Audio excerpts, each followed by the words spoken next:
জি sir Malaysia দেন। আপনি কি নতুন স্যার?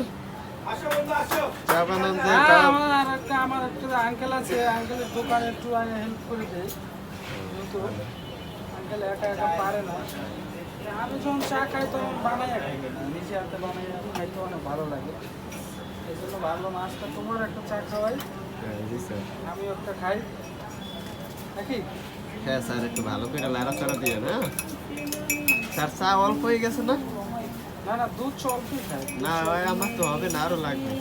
একটু আমি খাই না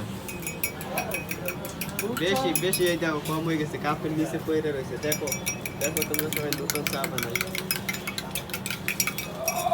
তুমি কি 12 নম্বর সব খেয়ে নেবা? চাটা বানাইতে আছি, খায়ার টেস্ট পাইবা। তুমি চাচার আবার ব্যবসা না দৌড়াইও না, দুধ বেশি করে দিয়ে, বুঝছো?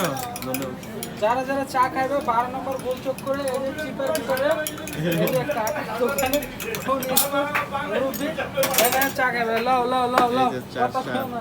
হ্যালো, দেখা যাবে এই যে বানায় চা খাইতেছি, খুব ভালো।